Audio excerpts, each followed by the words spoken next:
तो दोस्तों बहुत बहुत स्वागत है आप सभी का आपके अपने यूट्यूब चैनल पर। मैं शुक्ला आप लोगों का बहुत बहुत स्वागत करता हूं। दोस्तों आज का important video BA second semester के स्टूडेंट के लिए होगा। जी हाँ, जो भी हमारे स्टूडेंट बीए पार्ट 1 के सेकंड सेमेस्टर में हैं, जिनका एग्ज़ाम अभी बाकी है, उनके लिए वीडियो बहुत इंपॉर्टेंट होगा। दोस्तों ये आपका एग्ज़ाम पेपर है जो अभी आपके वीर बहादुर सिंह पूर्वांचल यूनिवर्सिटी में अभी जो पेपर हुआ है वही पेपर है एग्ज़ाम का ये। और इसके पहले जो RMLU यानी राम मनोहर लोहिया का जो पेपर हुआ था उसका पेपर भी आपको दिया गया था, उसको सॉल्व कराया गया था।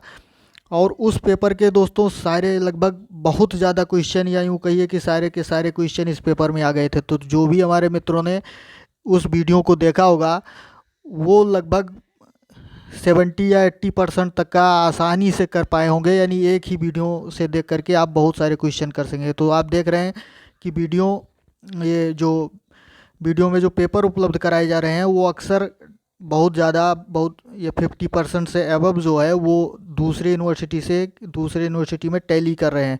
यानी बहुत सारे क्वेश्चन ऐसे होते हैं कि जो इसमें भी इस यूनिवर्सिटी में आते हैं और दूसरी यूनिवर्सिटी में भी आ जाते हैं। तो दोस्तों वीडियो को एंड तक ज़रूर देखिएगा, बहुत ही इंपॉर्टेंट ये वीडियो है। सारे क्वेश्चन जो आए हुए हैं वो आपको दिखाए जाएंगे, आपको उसका जो इम्पोर्टेंट क्वेश्चन है उसके आंसर भी बताए जाएंगे। और जो भी हमारे मित्र अभी चैनल पर नए हैं, सब्सक्राइब नहीं किए हैं, वो सबसे पहले आप ये करिए, चैनल को सब्सक्राइब करके बेल आइकन प्रेस कर लीजिए ताकि वीडियो की नोटिफिकेशन आप आसानी से प्राप्त करते रहें।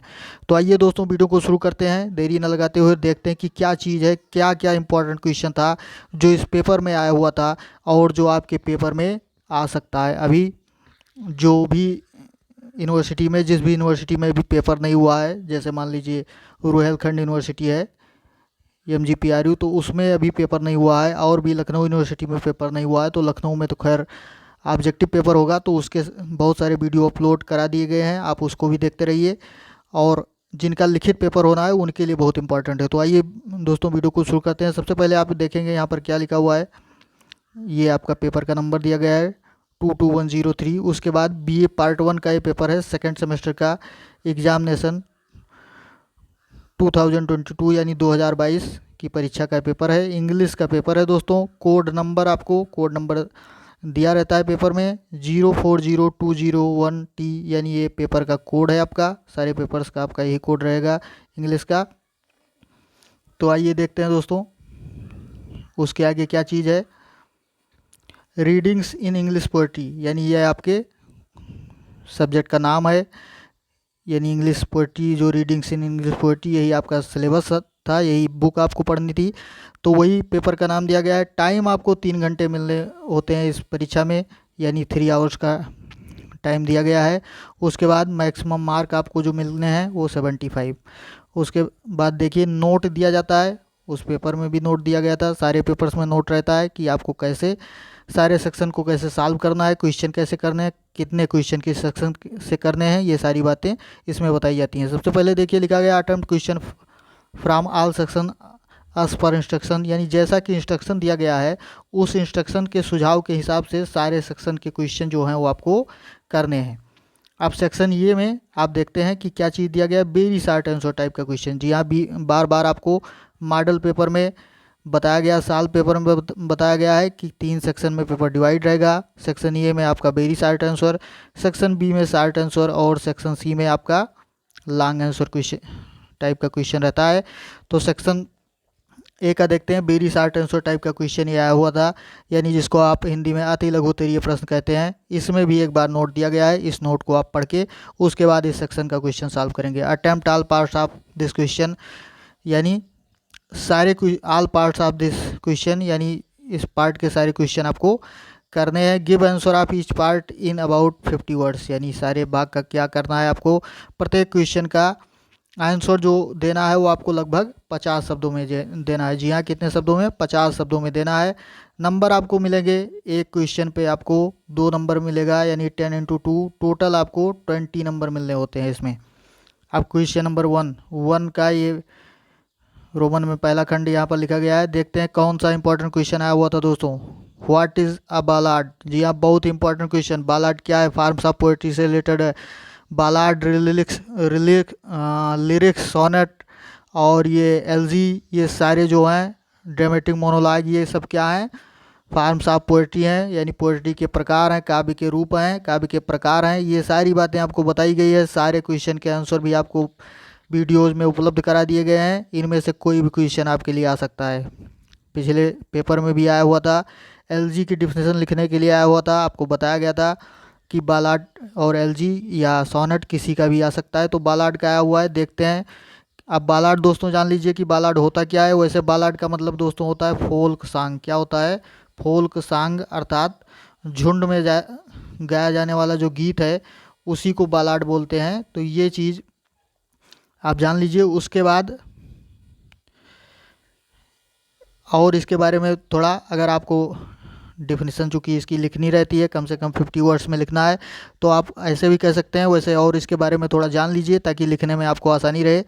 बालाड जो है वो क्या है कि इटली के ब्लेयर और फ्रेंच के बालर वर्ड से लिया गया है। जी हाँ, इसका जो ये डिराइव्ड है, यानी कहाँ से लिया गया है, तो इन्हीं शब्दों से लिया गया है। और इसकी मीनिंग जो होती है इन शब्दों की, डांस होती है। तो डांस होती है, लेकिन आप जाने रहिए कि ये क्या है, एक झुंड में गाया जाने वाला गीत होता है, फोल्क सॉन्ग होता है। तो ऐसे भी आप लिख सकते हैं कि बालाड इज अ फोल्क सॉन्ग, या थोड़ा डिफाइन इसको करके आप लिख सकते हैं। तो कैसे लिख सकते हैं कि बालाड would be that it is a song transmitted orally which tells a story, or that it is a short simple narrative told lyrically। यानी बालाड जो होता है वो क्या होता है कि इसको एक सॉन्ग के रूप में, यानी जो ओरली सॉन्ग होता है, यानी एक मान लीजिए गाया जाने वाला सॉन्ग जो होता है उसके रूप में जानते हैं। जो क्या होता है, एक लंबी स्टोरी या कहानी को बताता हुआ चला जाता है। जैसे हिंदी में मान लीजिए आला वाला खंड होता है, तो इस तरह का वही चीज़ बालाड होता है। तो ये आपकी बालाड की डिफिनेशन हो जाती है। उसके बाद दोस्तों सोनेट या लिरिक्स या एलजी, ये सारी चीज़ें इसकी डिफिनेशन के लिए आपके पेपर में आ सकता है, तो उसको भी आप देख लीजिएगा। दूसरा क्वेश्चन आया था डिफाइन हीरोइक कपलेट। जी हाँ, define heroic couplet, same question repeat हुआ है। हीरोइक कपलेट की डिफिनेशन जो थी वो लिखने के लिए आपके उस पेपर में आई हुई थी, यानी इसके पहले जो आपका पेपर हुआ था वीर बहादुर सिंह यूनिवर्सिटी का, तो वीर बहादुर सिंह यूनिवर्सिटी में ये क्वेश्चन आया था। सेम क्वेश्चन रिपीट हुआ है। तो हीरोइक कपलेट की आपको क्या करनी है, डिफिनेशन लिखनी है। उसमें आपको आंसर बताया गया था, एक बार फिर से इसको इसमें भी देख लीजिए आंसर क्या है। तो आप ऐसे जान लीजिए कि हीरोइक कपलेट क्या होती है। यानी दो, कपलेट का मतलब दोस्तों दोहा होता है, आप जाने रहिए दोहा होता है। तो ये क्या होता है कि जो दो लाइंस होती हैं, दो लाइंस आयम्बिक पेंटामीटर में लिखी हुई दो लाइंस, यानी प्रत्येक लाइन में 10 सिलेबल, कितने सिलेबल, 10 सिलेबल होते हैं। तो वही क्या होता है, आपका हीरोइक कपलेट होता है। जी हाँ, वही क्या होता है, हीरोइक कपलेट। तो आप डिफिनेशन के लिए इसको ऐसे लिख सकते हैं कि lines of iambic pentameter which rhyme in pair A B B या सोआन, यानी इसी तरह जारी रखता है। तो इस तरह की जो दो लाइनें होती हैं, दो पेयर का मतलब जो दो लाइनें होती हैं, जोड़ा, वो क्या होता है, आयम्बिक पेंटामीटर में लिखी गई जो, और राइम अर्थात तुकांत होती हैं। तो दो तुकांत लाइनें आप ऐसे कह सकते हैं कि जिसमें 10 सिलेबल हो, आयम्बिक पेंटामीटर में लिखी हुई हो, वही क्या होता है, हीरोइक कपलेट होता है। या ऐसे भी आप इसको डिफाइन कर सकते हैं कि 2 rhymed line each of 10 syllable is called heroic couplet. तो ये क्वेश्चन दोस्तों आपका आया हुआ था उसमें पिछले पेपर में, यानी वीर बहादुर सिंह यूनिवर्सिटी में, और इसमें भी आपका रिपीट हुआ है। नेक्स्ट क्वेश्चन देखते हैं दोस्तों, कौन सा क्वेश्चन आया हुआ था। थर्ड क्वेश्चन था explain the figure of speech involve in the time's fool. यानी टाइम्स फूल जो ये आपका वर्ड दिया गया है, तो इसमें कौन सी फिगर ऑफ स्पीच है ये आपको बताना है। आप जान लीजिए यहाँ पर दोस्तों क्या चीज़ है, कौन सी फिगर ऑफ स्पीच है। तो टाइम्स फूल यानी समय, इसका अर्थ अगर आप निकालना चाहें तो समय का मूर्ख, आप ऐसे कह सकते हैं। तो इसमें क्या किया गया है, टाइम को क्या किया गया है दोस्तों, पर्सोनिफाइड किया गया है। पर्सोनिफाइड का मतलब होता है मानवीकरण। क्या होता है दोस्तों, मानवीकरण होता है। तो मानवीकरण क्या है, एक फिगर ऑफ स्पीच होता है, यानी मानवीकरण एक अलंकार का नाम है। तो यही आपका पर्सोनिफिकेशन हो जाएगा, अर्थात मानवीकरण हो जाएगा। तो कौन सा अलंकार दोस्तों इसमें रहेगा, पर्सोनिफिकेशन आप इसको कह सकते हैं। तो पर्सोनिफिकेशन दोस्तों इसमें आपका अलंकार है, यानी मानवीकरण अलंकार। अब इसको क्या करना है, आपको डिफाइन भी करना है। जी हाँ, एक्सप्लेन करना है इसको, यानी इसकी आपको व्याख्या करनी है या परिभाषा आपको लिखनी है। तो कैसे लिख सकते हैं?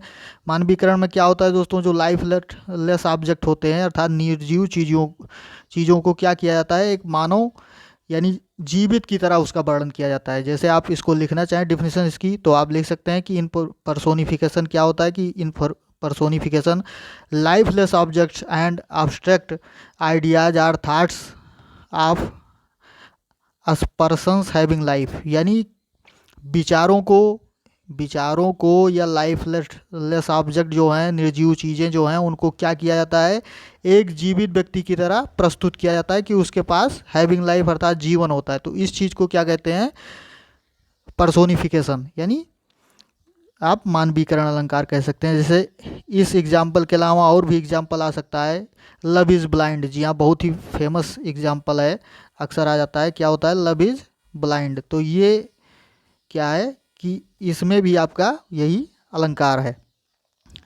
और भी एग्जाम्पल आ सकते हैं, एनाक्सिटी सिटिंग ऑन हर फेस या अलाई हैज़ नो लेग्स। ये सारे चीज़ें जो हैं पर्सोनिफिकेशन के एग्जाम्पल हैं, यानी इनको क्या किया गया है, एक मानव की तरह। यानी अगर लव इज ब्लाइंड कहा जाए तो यानी प्रेम अंधा होता है, तो प्रेम कोई एक थाट्स है, विचार है, आइडिया है, ना कि कोई व्यक्ति है। तो वो यहाँ पर क्या किया गया है, व्यक्ति की तरह बताया गया। तो यही चीज़ होता है पर्सोनिफिकेशन। नेक्स्ट क्वेश्चन देखते हैं दोस्तों, क्या होता है question number 4, what is an irony. Irony क्या चीज़ है दोस्तों? आपको ये क्वेश्चन सेम क्वेश्चन रिपीट हुआ है दोस्तों, सेम क्वेश्चन आपके उसमें रिपीट हुआ है पेपर में।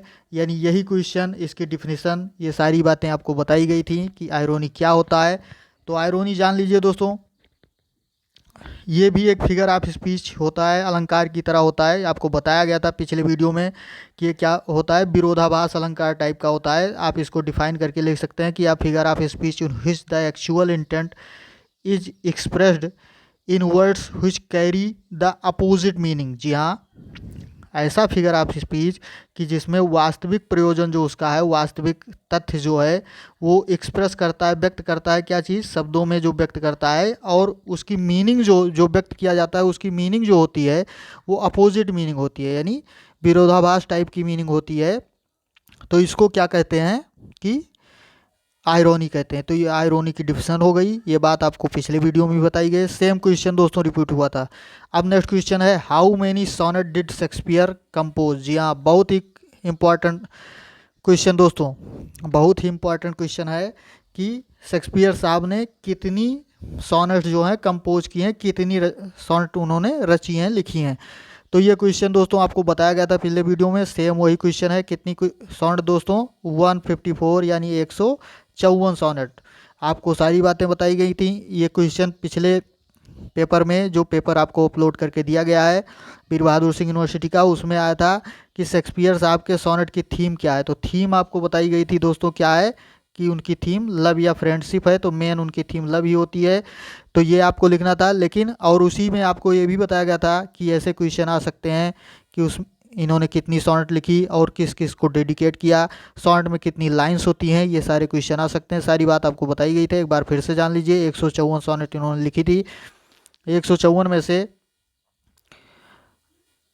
टोटल शेक्सपियर साहब ने 154 सोनेट लिखी थी। 154 में से 126 सोनेट जो है, यानी 126 सोनेट इन्होंने क्या किया था, अपने फ्रेंड मिस्टर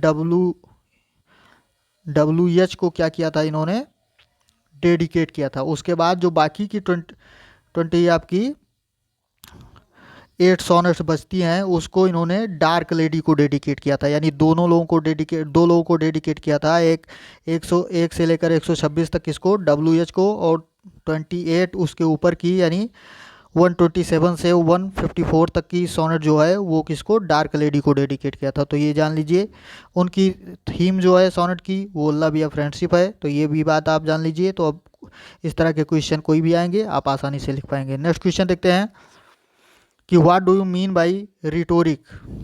जी हाँ, रिटोरिक का मतलब क्या होता है दोस्तों, ये आपका जो है, ये जो यूनिट नंबर आपकी 8 थी, 8 नंबर यूनिट जो आपकी थी, रिटोरिक या प्रोसोडी जो है, उससे रिलेटेड ये क्वेश्चन है। तो आप इसको आसानी से लिख सकते हैं कि रिटोरिक क्या है, इसकी डिफिनीशन क्या होती है। बस अगर लॉन्ग क्वेश्चन नहीं है, शॉर्ट क्वेश्चन अगर आता है तो आप आसानी से इसको लिख सकते हैं। तो क्या लिखेंगे दोस्तों, आप जान लीजिए कि अगर इसी तरह के इसमें क्वेश्चन आते हैं तो आप लिख सकते हैं कि the art of persuasion was as a tactic with many application and definition known as rhetoric. यानी ये आपकी इसकी डिफिनीशन हो जाएगी, तो आप रिटोरिक इस लिख सकते हैं। नेक्स्ट क्वेश्चन आपका आया हुआ था कि नेम 2 LGs। जी हाँ, 2 LGs के नाम लिखिए। LG यानी शोक गीत, तो जाहिर सी बात है 2 तो आप आसानी से लिख सकते हैं, आपके कोर्स में भी दिया गया है। पहला तो एकदम क्लियर, नाम स्पष्ट है, an LG written in a country chart. Thomas Gray साहब की लिखी हुई जो ये पोएम है, आपको बताया गया था, an LG written in a country churchyard. ये दोस्तों आपकी LG है। दूसरी ब्रेक ब्रेक जो पोएम है टेनिसन साहब की, ब्रेक ब्रेक ब्रेक, ये पोएम भी आपकी LG है, शोक गीत ही है। डॉबर बीच भी आप LG की श्रेणी में लिख सकते हैं, या और भी तमाम LGs हैं। इन मेमोरियम है, एडोनीज है। इन मेमोरियम आपकी जो ये LG है ये बहुत ही फेमस है। उसके बाद जो आपकी आता है एडोनीज है, शैली साहब की लिखी हुई, कीट साहब की मृत्यु पर उन्होंने ये लिखा था। और भी तमाम LG हैं, रग्बी चैपल है मैथ्यू अर्नोल्ड की, तो बहुत सारी LGs हैं। तो आप किसी भी 2 LGs का नाम आपको लिखना था। नेक्स्ट क्वेश्चन देखते हैं, what does the poet lament in the poem Dover Beach. यानी डाबर बीच जो कविता आपकी है उसमें जो है मैथ्यू अर्नोल्ड साहब की जो लिखी हुई डाबर बीच कविता है, तो इसमें कवि ने किस चीज़ पर अपना मतलब गहरा दुख व्यक्त किया है, किस बात को लेकर बहुत गहरा दुख व्यक्त किया है। तो ये आप जानते हैं दोस्तों, आपको बताया गया था कि डाबर बीच में क्या चीज़ कवि ने बताने की कोशिश की है, किस चीज़ पर क्या किया है, उन्होंने दुख व्यक्त किया है, ये सारी बातें आपको बताई गई थी। आप जान लीजिए कि और उन्होंने क्या किया है। उन्होंने ये बात बताई है कि डाबर बीच पोएम में जो है वो यानी संसार के बारे में उन्होंने बताया कि संसार में जो कुछ भी दिखता है वो ऐसा कुछ है नहीं, ना तो यहाँ पर मतलब जॉय है, ना ही पीस है, या माइंड के लिए ना ही पीस है, ना ही सॉलिट्यूड है, ना ही फेथ इन लव है। तो इन्हीं सारी बातों को उन्होंने इसमें बताया था, इसी सारी बात पर उन्होंने दुख व्यक्त किया था। यानी इन्हीं सारी बातों पर क्या किया था, उन्होंने दुख व्यक्त किया था। तो ये आप आसानी से इसको बता सकते हैं। अब नेक्स्ट क्वेश्चन जो है वो क्या आया हुआ था, why does the poet want to go the lake isle of Innisfree. यानी इनिस्फ्री जो लेक इसलिए ऑफ इनिस्फ्री है, वहाँ पर कवि जो था वो क्यों जाना चाहता था। तो WB ईस्ट साहब की ये पोएम है दोस्तों। किसकी पोएम है? WB ईस्ट की पोएम है ये। इसमें आपको क्या करना था, ये आपको बताना था कि कवि जो है वो वहाँ पर क्यों जाना चाहता है। तो कवि क्यों जाना चाहता था, चूँकि वो क्या था कि वो लंदन के जो मटेरियलिस्टिक जो लाइफ थी उसकी, अर्थात वहाँ के जो हॉस्टल बस्टल का जो जीवन था उस समय वर्ल्ड का, संसार का, उससे बहुत ज़्यादा वो चिंतित था। इस बात से वो बहुत ज़्यादा चिंतित था। उसे वहाँ पर अपने जीवन में मतलब सुकून नहीं महसूस हो रहा था, या जीवन का आनंद, लाइफ ऑफ प्लीजर उसको वहाँ पर कुछ नहीं था, या यूँ कह सकते हैं ही है लार्ज मेंटल पीस। उसने अपनी मेंटल पीस जो है वो खो दिया था। तो इसीलिए इसी टेंशन और वरी के कारण वो वहाँ पर आइसलैंड में जाना चाहता था इनिस्फ्री के, और वहाँ पर उसको मतलब मन की शांति ढूंढने के लिए, मन की शांति को ढूंढते हुए वो वहाँ जाना चाहता है। यानी लंदन के इन सारे कार्यों से ऊब करके, यानी वहाँ पर जो दिक्कतें थी उसको बताया गया, तो इन सब चीज़ों से ऊब करके वो कहाँ पर, लेक ऑफ इनिस्फ्री जाना चाहता था। अब नेक्स्ट क्वेश्चन आया था, where did Wordsworth see the daffodils. जी हाँ, डेफोडिल्स को वर्ड्सवर्थ साहब ने कहाँ पर देखा था। तो ये क्वेश्चन दोस्तों इम्पॉर्टेंट क्वेश्चन है।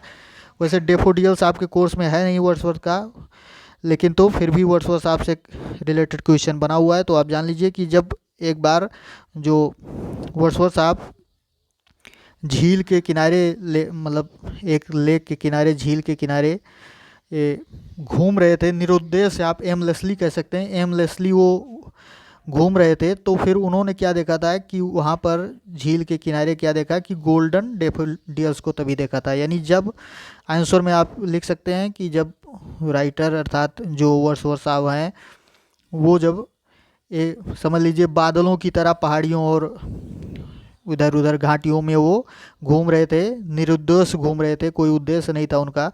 तो तभी उन्होंने क्या किया था कि डेफोडिल्स को, गोल्डन डेफोडिल्स को झील के किनारे पर देखा था। तो ये क्वेश्चन आपका हो जाएगा। नेक्स्ट क्वेश्चन देखते हैं, सेक्शन बी अब दोस्तों शुरू हो जा रहा है। जी हाँ, सेक्शन बी अब आपका 10 क्वेश्चन जो था सेक्शन ए का वो क्लियर हो जा रहा है। सेक्शन बी आ जाता है। सेक्शन बी में क्या दिया गया है, शार्ट आंसर टाइप क्वेश्चन। तो आपको पहले ही बताया गया है शार्ट आंसर टाइप का क्वेश्चन रहेगा। और अटेम्प्ट नोट में अब देख लेते हैं कि क्या दिया गया था। अटेम्प्ट यानी 5 क्वेश्चन, केवल 5 प्रश्न करने हैं। जी हाँ, कितने प्रश्न, केवल 5 प्रश्न करने हैं। 5 क्वेश्चन ही इस सेक्शन से करने हैं। और give answer of each question in about 200 words, यानी प्रत्येक प्रश्न का उत्तर कितने शब्दों में, 200 शब्दों में देना है दोस्तों। यानी शार्ट आंसर लघु उत्तरीय प्रश्न है। नंबर जो आपको मिलने हैं, एक क्वेश्चन में आपको 5 नंबर मिलने हैं। 5 नंबर नहीं, एक क्वेश्चन पे 7 मिलने हैं। 5 क्वेश्चन करने हैं तो 5 × 7 यानी 35 नंबर टोटल आपको मिलने हैं। अब देखते हैं दोस्तों कि कौन कौन से इंपॉर्टेंट क्वेश्चन आए हुए थे। सबसे पहला क्वेश्चन ये आया था, explain the following extract with reference to context adding critical comment where necessary. यानी आपको क्या करना है, व्याख्या करनी है। नीचे लिखे गए जो उदाहरण जो दिए गए हैं या स्टेंजा जो दिया गया है उसका आपको क्या करना है, व्याख्या करनी है। रेफरेंस टू कॉन्टेक्स्ट यानी रेफरेंस और कॉन्टेक्स्ट के साथ, संदर्भ और प्रसंग के साथ आपको व्याख्या करनी है। क्रिटिकल कमेंट यानी आलोचनात्मक टिप्पणी अगर आपको ज़रूरत हो तो वो भी आप लिख सकते हैं। अब पोएम कौन सी थी दोस्तों, स्टेंजा कौन था जो आया हुआ था, इसको आप देख लीजिए। स्टेंजा आया था लव्स नॉट टाइम्स फुल, यानी इसी का भी आपको ऊपर क्वेश्चन मिला था कि कौन सा अलंकार इसमें है। Though rosy lips and cheeks within the bending sicles compass come love alters not with his brief hours and weeks but bears it out even to the edge of doom. यानी ये stanza आया था आपको explain करने के लिए। अब दोस्तों ये सबसे पहली पोएम का ही है, आपके कोर्स की सबसे पहली पोएम जो आपकी है, यानी शेक्सपियर साहब की जो पोएम आपकी है, let me not to the marriage of to minds, यानी इसी पोएम की आपकी एक है। ये सोनेट नंबर शेक्सपियर साहब की 116 अर्थात 116 नंबर सोनेट है। और सोनेट का नाम है let me not to the marriage of to minds, इसी से लिया गया है। तो सबसे पहले आपको रेफरेंस लिखना होता है, रेफरेंस कॉन्टेक्स्ट। रेफरेंस का मतलब संदर्भ है दोस्तों। संदर्भ में आपको बताया गया था कैसे संदर्भ लिखा जाता है। संदर्भ में आपको पोएम का नाम और उसके कंपोजर का नाम लिखना होता है। अब कैसे लिखना होता है, जैसे मान लीजिए स्टेंजा है तो आप ऐसे लिखेंगे, this stanza has been selected या has been taken from the poem. अब पोएम का नाम लिख देंगे, let me not to the marriage of to minds, composed by. ध्यान रखिएगा दोस्तों, रिटर्न आपको नहीं लिखना है, कंपोज्ड लिखना है। तो कंपोज्ड बाई विलियम शेक्सपियर। अब इसमें उन्होंने क्या बताया, उन्होंने प्रेम के बारे में इसमें व्याख्या की है। वो कॉन्टेक्स्ट में आप इसके बारे में थोड़ा बहुत लिख सकते हैं कि क्या चीज़ उन्होंने इसमें बताया है। उसके बाद दोस्तों क्या होता है कि आपको क्या लिखना होता है, इसके बाद आपको लिखना होता है एक्सप्लेनेशन, यानी व्याख्या करनी होती है। व्याख्या में दोस्तों क्या करना होता है, व्याख्या में जो मेन चीज़ उसमें लिखी गई है, यानी व्याख्या में जो मेन चीज़ लिखी गई है उसी को आपको बताना होता है। जो मुख्य बातें उसमें दी गई हैं उसी के बारे में आपको लिखना होता है। और प्रसंग में ये लिखना होता है कि मेन चीज़ क्या चीज़ बताए, किसके बारे में पोएम लिखी गई है या लाइनें किसके बारे में है, वही चीज़ आपको लिख देना होता है। तो इसकी व्याख्या में आप लिख सकते हैं, कैसे आप बता सकते हैं, देख लीजिए। लेट मी लव, हाँ यहाँ से देखिए, लव्स नॉट टाइम्स फुल दो रोजी लिप्स एंड चीक्स, यानी लव जो होता है, प्रेम, जो शेक्सपियर साहब ने बताने की कोशिश की है कि सच्चा प्रेम जो होता है वो क्या होता है, उसका प्रकृति या स्वभाव जो होता है उसकी एकदम पूर्ण होता है। यानी वो क्या है कि टाइम का गुलाम नहीं होता, टाइम्स फूल अर्थात टाइम का गुलाम नहीं होता, समय के साथ वो परिवर्तित नहीं होता। सच्चा प्रेम पवित्र, आप परिवर्तनीय, यानी ना मरने वाला, यही समय की पहुंच से दूर, आप ऐसे कह सकते हैं कि समय की पहुंच से दूर होता है, एक सनातन सत्य होता है। ये फिजिकल लव यानी लिप्स एंड चेक्स से प्रेम करने वाला नहीं होता, जो केवल उसके फिजिकल लव से प्रेरित होता है। और समय के साथ चूँकि जो फिजिकली लव होते हैं वो समय के साथ ख़त्म हो जाते हैं, यानी जब सुंदरता कम हो जाती है तो प्रेम खत्म हो जाता है। लेकिन जो ट्रू लव के बारे में शेक्सपियर साहब ने बताया, वो बताया कि समय के साथ ये कभी ख़त्म नहीं होता। Within the bending sicles compass come, यानी इन सब के बंधनों से वो क्या है, मुक्त है। और क्या होता है, love alters not with his brief our and weeks, यानी घंटे या सप्ताह में लफ्ज़ जो होता है या ट्यूलिप जो होता है वो बदलता नहीं है, अल्टर्स नहीं होता वो, यानी थोड़े समय में, यानी समय के उसमें क्या होता है, ऐसा नहीं होता वो कि थोड़े समय में जो प्रेम है वो बदल जाए। But bears it out even to the edge of doom, यानी लेकिन क्या होता है कि ये एज ऑफ डूम यानी डे ऑफ जस्टिस आप कह सकते हैं, या आप कह सकते हैं कि क़यामत के दिन तक, यानी हमेशा के लिए, यूँ कह सकते हैं कि हमेशा के लिए क्या होता है कि ये रहता है। तो इसी तरह आप इसको व्याख्या कर सकते हैं, अंग्रेजी में आप इसको ट्रांसलेट करके लिख दीजिएगा या व्याख्या इसकी देख लीजिएगा। अगला क्वेश्चन देखते हैं दोस्तों, क्या चीज़ आया हुआ था, कौन सा इंपॉर्टेंट क्वेश्चन था। क्वेश्चन नंबर 3 था, explain the following state with reference to context adding critical comment where necessary. वही बात, संदर्भ सहित आपको व्याख्या करनी है, प्रसंग भी लिखना है, क्रिटिकल कमेंट भी लिखना है, यानी आलोचनात्मक टिप्पणी भी आप कर सकते हैं।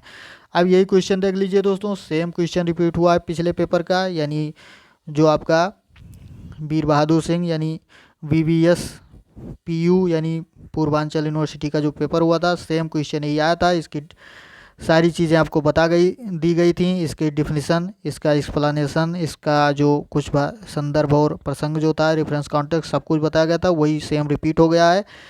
क्या है कि the boast of heraldry, the pomp of power and all that beauty and wealth, all that wealth ever gave awaits alike inevitable hour, the paths of glory lead but to the grave. जी हाँ, ये बताया गया था कि क्या करना है दोस्तों, इसमें क्या संदर्भ सहित व्याख्या करनी है और क्या चीज़ बताया जा रहा था कि द बोस्ट ऑफ हेरल्ड्री अर्थात उच्च कुल में जन्म होने के बारे में बता रहा है। सबसे पहले दोस्तों रेफरेंस जान लीजिए। जी हाँ, रेफरेंस इसके बारे में आप समझ लीजिए। रेफरेंस क्या है कि ये किस पोएम से ली गई है, तो पोएम आपको पहले ही बताई गई थी कि किससे, the elegy written in a country churchyard. जी हाँ, इसी से ली गई थी। इसके कंपोजर थॉमस ग्रे हैं, आपको बताया गया है। इसमें इन्होंने क्या किया, ग्रे साहब ने, कॉन्टेक्स्ट में आप बता सकते हैं कि इसमें क्या किया ग्रे साहब ने, वो कंट्री के चर्च में बैठ करके एलजी लिख रहे थे या चर्च में बैठा हुआ है, तो वहाँ पर क्या देखता है, गांव के जो कुछ लोगों, निर्दोष लोग थे, जो गांव के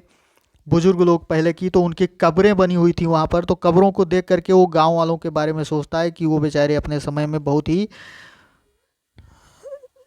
निर्दोष थे, बहुत ही, अगर उनको अवसर मिलता तो वो भी अन्य लोगों की तरह अपना नाम रोशन कर सकते थे, बट उनका हो नहीं पाया, ऐसा हुआ नहीं, यानी अवसर ना मिलने की वजह से। तो वही बताता है कि जो कोई भी बड़ा व्यक्ति है, कोई भी अमीर है या किसी भी तरह की पावर अगर उसके पास है, तो उसको उस पर गर्व नहीं करना चाहिए, क्योंकि अंत में क्या होता है, सारे लोगों को ग्रेव अर्थात कब्र में ही जाना पड़ता है। तो अब एक्सप्लेनेशन इसकी देख लीजिए कि द बोस्ट ऑफ हेरल्डरी यानी उच्च कुल में जन्म लेने की वजह से, या पोम्प ऑफ पावर बहुत सारी शक्तियां प्राप्त करने से, एंड ऑल द ब्यूटी बहुत ज़्यादा सौंदर्य प्राप्त करने से, and wealth that ever gave और जो कुछ बहुत ज़्यादा धन प्राप्त करने, तो इन सब चीज़ों को प्राप्त करने वाले व्यक्ति जो हैं, या किसी को भी प्राप्त हो जाए, तो इस पर उनको घमंड नहीं करना चाहिए, क्योंकि सारे तरह के अमीर, गरीब, शक्तिशाली, दुर्बल जो भी व्यक्ति हैं, वो क्या होता है, एवेट्स लाइक द इनवाइटेबल आवर, यानी जो इनवाइटेबल आवर है अर्थात मृत्यु जिसको आप कह सकते हैं, अंतिम समय जो है वहीं पर सबको जाना है, अर्थात सबकी मृत्यु निश्चित है। द पैथ्स ऑफ ग्लोरी, यानी जो भी ग्लोरी या महानता किसी को अगर मिली हुई है तो क्या होती है, lead but to the grave, ये सारी चीज़ें उनको कहाँ ले जाती हैं, कब्र की तरफ ले जाती हैं, यानी किसी भी तरह का व्यक्ति हो उसको अंत में मरना ही है। नेक्स्ट क्वेश्चन देखते हैं, क्वेश्चन नंबर 4 क्या आया हुआ था। क्वेश्चन नंबर 4 आया था, explain the following step with reference to the context adding critical comment where necessary, यानी वही बात, संदर्भ सहित व्याख्या करनी है आपको, प्रसंग लिखना है और क्रिटिकल कमेंट भी लिखना है। कौन सा स्टेंजा आया हुआ था, and the stately ships go on to their haven under the hill, ये स्टेंजा आपका आया हुआ था, और ये किस पोएम से लिया गया है ये आपको बताना था, और इसका रेफरेंस चूँकि आपको बताया गया है कि रेफरेंस में आपको पोएम का नाम और उसके कंपोजर का नाम लिखना होता है, तो ये आप देख लीजिए। ये आपकी जो पोएम थी दोस्तों, ब्रेक ब्रेक ब्रेक, जी हाँ, ब्रेक ब्रेक ब्रेक जो पोएम थी उसी पोएम से आपका लिया गया है, तो रेफरेंस में आप उस पोएम का नाम और उसके कंपोजर का नाम लिखेंगे। कैसे? आप रेफरेंस लिखेंगे, रेफरेंस बताया गया है, बार बार बताया गया है, फिर भी आप देख लीजिए कि दिस स्टेंजा या these lines have been taken from the poem. कौन सी poem? Break break break, composed by Alfred Lord Tennyson. उन्हीं की पोएम से लिया गया है। और इसमें दोस्तों अगर आप चाहें तो आप इसका जो कॉन्टेक्स्ट लिखेंगे वो इसमें क्या है, ब्रेक ब्रेक में दोस्तों वो अपनी मतलब इसमें कवि ने जो बताने की कोशिश की है, एलजी ही है ये, तो उसमें क्या किया है कवि ने कि एक अपने मतलब मित्र के मृत्यु पर बहुत ज़्यादा वो दुखी है। वो समुद्र के किनारे जाता है, समुद्र की लहरों को देखता है, लहरें उससे टकराती हैं और संसार में सारी चीज़ें जो हैं वो बच्चों को देखता है चिल्लाते हुए देखता है, मछुआरे के बच्चे जो हैं, नाविक के बच्चे जो हैं, उन सबको खेलते हुए देखता है। लेकिन वो इससे महसूस करता है कि संसार में सारी गतिविधियाँ चल रही हैं और उसको कोई उसके दुख पर किसी को कोई मतलब शोक नहीं है, किसी को कोई दिक्कत नहीं है, संसार की सारी गतिविधि सेम टू सेम चल रही है। तो इसी बात की को उस कवि ने इस पोएम में बताने की कोशिश की है। अब एक्सप्लेनेशन में देखते हैं कि क्या चीज़ है कि and the stately ship go on, यानी उसी में कभी ये पोएम आती, ये लाइन आती है, उसमें बताता है कि जो शानदार जहाज हैं, शानदार या भव्य जहाज़ें जो हैं वो क्या कर रही हैं, गो ऑन यानी चलती जाती हैं। वो जा रही हैं, कहाँ जा रही हैं? To their haven under the hill, यानी पहाड़ी के नीचे जो उनका बंदरगाह बना हुआ है वहाँ पर जाती हुई प्रतीत होती हैं। वो देखता है समुद्र के किनारे बैठ करके, बट वो far the touch of the vanished hand, लेकिन इन सब चीज़ों को देख करके वो महसूस करता है, वो क्या महसूस करता है कि जो उसके मित्र के को हाथ थे जो उसको कोमल स्पर्श करते थे, वो हाथ अब उसको स्पर्श करने वाले नहीं हैं, यानी उनका केवल वो अनुभव करता है बट वास्तविकता नहीं होती है। And the sound of a voice that is still, और वो फिर सोचता है कि जो आवाज़ उसको सिंपैथी देने वाली, अर्थात जो आवाज़ उसको राहत देने वाली थी, उसके मित्र की आवाज़ अब उसे कभी सुनाई नहीं पड़ेगी, या सांत्वना प्रकट करने के लिए, सहानुभूति के लिए जो उसके हाथ थे मित्र के, उसकी आवाज़ थी, बातचीत जो थी मित्र के साथ बैठ के करता था, वो उसको सांत्वना देता था। तो ये सारी बातें अब नहीं होंगी, यानी इस सब बातों पर वो दुख व्यक्त करता है। तो ये क्वेश्चन दोस्तों आपका हो जाएगा। नेक्स्ट क्वेश्चन देखते हैं कौन सा आया हुआ था। क्वेश्चन था एक्सप्लेन, यहाँ पर क्या करना था आपको? एक्सप्लेन करना था। वही बात, explain the state with reference to context adding critical comment where necessary, wherever necessary, यानी जहाँ भी नेसेसरी हो वहाँ पर आपको क्रिटिकल कमेंट लिखना है। बाकी संदर्भ सहित आपको, संदर्भ प्रसंग सहित क्या करनी है आपको, इसकी व्याख्या करनी है। तो इसमें कवि क्या बताने की कोशिश करता है देख लीजिए दोस्तों फटाफट। A serious house on serious earth is it is in whose blunt air all our compulsion meet are recognized and robed as। तो ये सबसे अब पहले देख लीजिए कि इसका रेफरेंस क्या होगा, ये किस पोएम से ली गई है और इसके कंपोजर कौन है। तो आप जान लीजिए दोस्तों, ये पोएम जो ये स्टेंजा है ये आपका चर्च गोइंग, जो आपके कोर्स की लास्ट पोएम है चर्च गोइंग, उससे ली गई है और फिलिप लार्किन इसके कंपोजर हैं। तो आप इस रेफरेंस में लिख सकते हैं कि this stanza has been taken from the poem church going composed by Philip Larkin. अब इसमें कॉन्टेक्स्ट उसी में लिखना होता है, तो कॉन्टेक्स्ट में कवि क्या बताने की कोशिश करता है, किस चीज़ के बारे में कविता लिखी गई है। तो इसमें क्या बताया गया है कि इसमें कवि जो है फिलिप लार्किन जो है वो एक नास्तिक की तरह खुद को प्रेजेंट करते हैं, या जो कवि आप कह लीजिए कि जो इस पोएम का वक्ता है वो ऐसा करता है। और वो चर्च के बारे में बताते हैं, यानी गिरजाघर या चर्च के बारे में बताते हैं कि चर्च जो है उसकी जो मतलब रिलीजियस ग्लोरी है वो धीरे धीरे क्या होती है, फेड होती चली जा रही है, यानी चर्च का महत्व धीरे धीरे लोगों के लाइफ में कम होता जा रहा है। तो उसी के बारे में इन्होंने बताया है।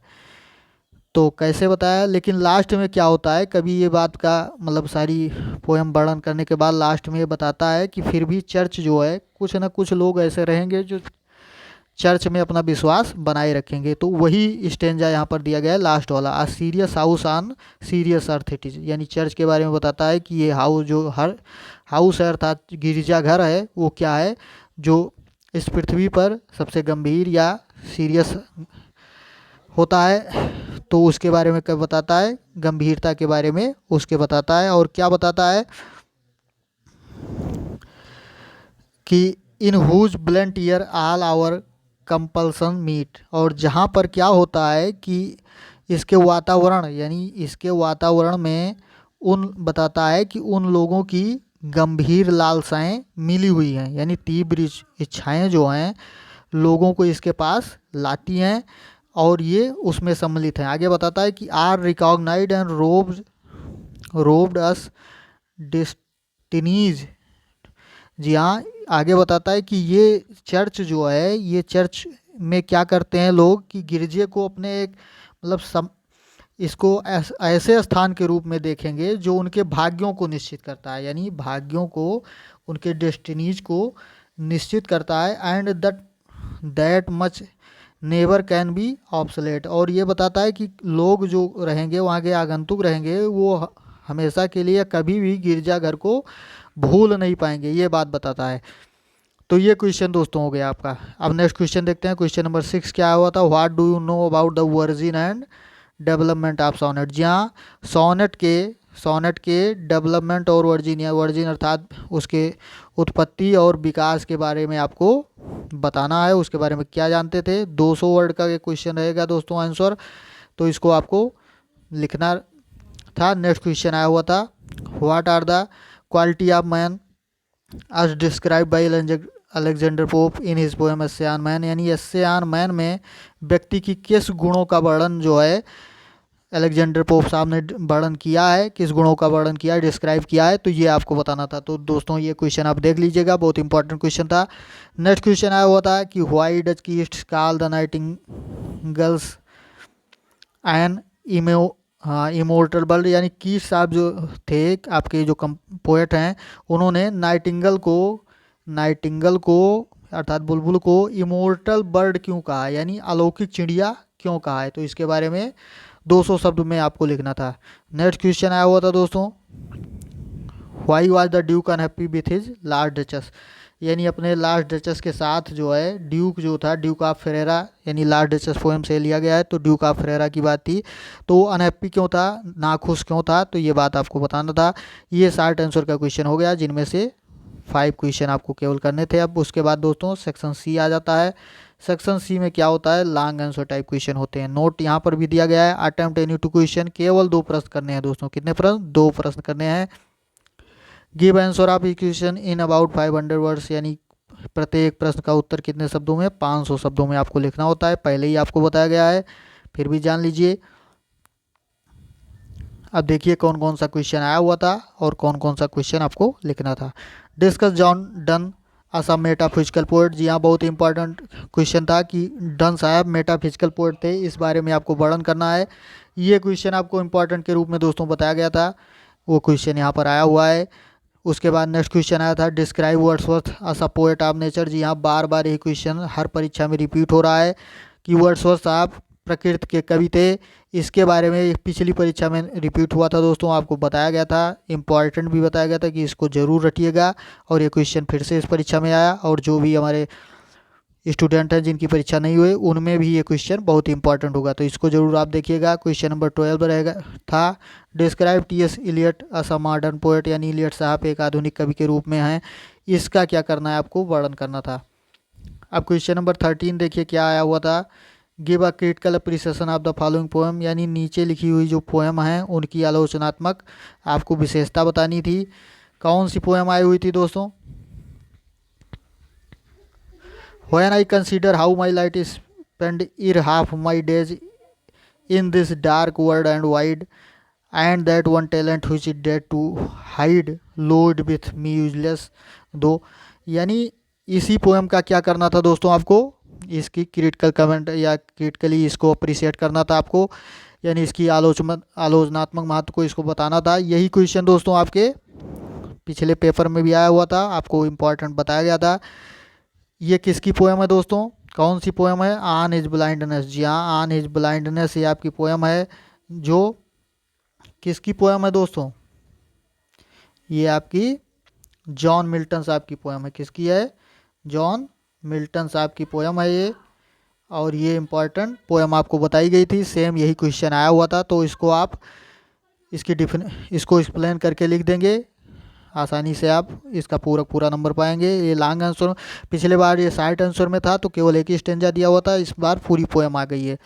तो इसका अर्थ आप समझ लीजिए, बताया भी गया था। इसका पूरा एक्सप्लेनेशन का वीडियो भी उपलब्ध कराया गया है चैनल पर, प्लेलिस्ट ओपन करके आप देख लीजिएगा, फिर भी एक बार समझ लीजिए। व्हेन आई कंसीडर, इसमें क्या करता है कि कभी जब अंधा हो जाता है, जॉन मिल्टन साहब अंधे हो जाते हैं, तब वो बताते हैं अपने दुख को व्यक्त करते हुए ईश्वर के सामने क्या कहते हैं, यही बात इसमें दी गई है। When I consider how my light is spend, यानी कब कहता है कि जब मैं इस बात पर विचार करता हूँ कि मेरे जो लाइट है अर्थात आँखों की रोशनी है वो कैसे चली गई। इराब माई डेज, यानी मेरे जीवन के आधे ही समय में। In this dark world and wide, यानी ये सारा संसार मेरे लिए अंधेरा और एक विस्तृत संसार की तरह रह गया। And that one talent which is death to hide, और जो हमारा टैलेंट था, हमारे अंदर जो गुण था, वो अब मृत्यु के साथ छिपा ही रह जाएगा। यानी कविता करने का गुण जो ईश्वर ने उसको देखे भेजा था, कभी ये बताता है, तो अब उससे वो क्या करेगा, ईश्वर की सेवा नहीं कर पाएगा। लोड विथ मी यूजलेस, यानी वो क्या होगा, गुण मेरे साथ यूजलेस ही पड़ा रह जाएगा। दो माई सोल मोर बेंट, यद्यप मेरी आत्मा जो है इस बात को लेकर के बहुत ज़्यादा दुखी है और वो बहुत ज़्यादा द्रवीभूत थी कि इसके वो क्या करे, ईश्वर की सेवा करे। To serve therewith my maker, यानी वो वही बात कि वो बताना चाहता था कि इस टैलेंट के से वो अपने मेकर की अर्थात भगवान की सेवा करेगा। And present my true account, और मैं अपने ट्रू अकाउंट प्रस्तुत करता, सत्य लेखा जोखा प्रस्तुत करता। लेस्ट ही रिटर्न नहीं चाहिए, अन्यथा वो लौट कर क्या करेगा, मुझको डांटेगा। ये बात दोस्तों, इसका अर्थ समझते चलिए। अर्थात ईश्वर अगर वो सही लेखा जोखा प्रस्तुत नहीं करेगा तो वापस जाने पर उसको डर था कि कहीं ईश्वर उसको डांटे ना। आगे कहता है कभी कि डोथ गॉड एग्जैक्ट डिलीवर लाइट डिनीट, क्या ईश्वर को लाइट छीन लेने के बाद, यानी आंखों की रोशनी छीन लेने के बाद, उसको रोशनी में किए गए काम, डे लेबर अर्थात दिन में किए गए काम की आशा वो मुझसे करता है। ये चीज़ वो ईश्वर से क्वेश्चन करता है। आई फॉन्डली आस्क, यानी कभी बताता है ये मूर्खता पूर्वक मैंने पूछा, बट पैसेंस टू प्रिवेंट, लेकिन धैर्य ने क्या किया, प्रिवेंट मुझे रोका। दैट मरमर, यानी इस जो ये मैंने बात कही, सून रिप्लाई, और जल्द ही उसने उत्तर दिया, यानी उसके धैर्य ने, उसके अंतरात्मा ने उसे उत्तर दिया। क्या दिया कि गॉड डथ नॉट नीड, यानी ईश्वर को ज़रूरत नहीं है, ईश्वर को ज़रूरत नहीं है किस चीज़ की, किस चीज़ की ज़रूरत नहीं है दोस्तों, देख लीजिए फटाफट। Either man's work or his own gifts, यानी ना ही उसको मैन के वर्क की ज़रूरत है, व्यक्ति के काम की ज़रूरत है, और ना ही जो गिफ्ट उसने मैन को, व्यक्ति को दिया है, उसको वापस चाहता है। Who best bear his mild dog, जो उसके आज्ञा की, मतलब केवल आज्ञा उसकी पूरी करते हैं। दे सर्व हिज बेस्ट, वो उसकी अच्छी तरह से सेवा करते हैं, यानी सबसे अच्छे सेवक होते हैं। हिज स्टेट इज किंगली, उसका स्थान जो है राजा की तरह है। Thousand at his bidding speed, यानी हजारों जो देवदूत हैं वो उसके पास हमेशा खड़े रहते हैं और दौड़ पड़ते हैं। कब दौड़ पड़ते हैं, कहाँ कहाँ, and post over land and ocean without rest, और सारे समुद्र और पृथ्वी पर सारी है, यानी हर जगह बिना रेस्ट के, यानी बिना आराम किए दौड़ते रहते हैं। यानी ईश्वर के एक आदेश पर उसके हजारों देवदूत जो हैं वो दौड़ पड़ते हैं किसी काम के लिए। They also serve who only stand and wait, यानी कभी बताता है कि जो केवल खड़े रहते हैं और अपनी बारी की प्रतीक्षा करते हैं, अपने नंबर की प्रतीक्षा करते हैं, वो भी ईश्वर के सच्चे सेवक होते हैं। तो ये बात कवि ने इसमें बताई थी। आप इसका पूरा अर्थ समझ चुके हैं इस पोएम का। अगर इसका एक्सप्लेनेशन आता है तो आप लिख लीजिएगा, और पोएम का नाम ऑन इज ब्लाइंडनेस, इसके कंपोजर जॉन मिल्टन बता ही दिया गया। तो दोस्तों आज के वीडियो में इतना ही, मिलते हैं अगले वीडियो में। धन्यवाद, जय हिंद।